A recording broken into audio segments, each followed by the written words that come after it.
د افغانستان او پاکستان په اړه نوې څرګندونې چا او څنګه کړي په جزئیات ویډیو کې وګورئ. سلام، وخت مو بخیر. ریچارډ بینټ: افغانستان او پاکستان باید خبرو اترو ته راوګرځي.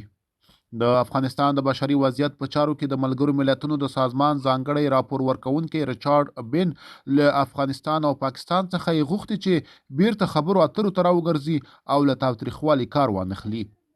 بین په خوست ولایت کې د وروستیو هوایي بریدونو ته په اشارې ویلي دي چې د نړیوالو قوانینو احترام او د ملکي وګړو ساتنه اړین دي.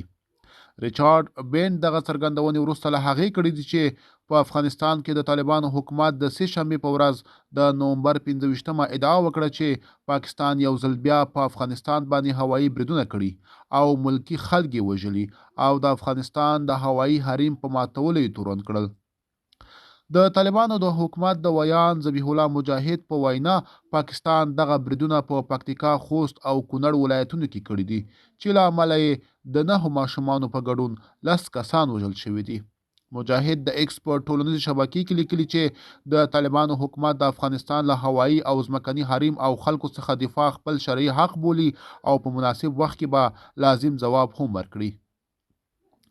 بین د دوشنبې شپې د هوایي بریدونو په اړه د ایکس په ټولنیزې شبکې کې د افغانستان او پاکستان څخه یې غوښتي چې دواړه خواوې باید د خبرو اترو میز ته راوګرځي او د ستونزو د حل لپاره له تاوتریخوالي څخه کار اخیستل بند کړي.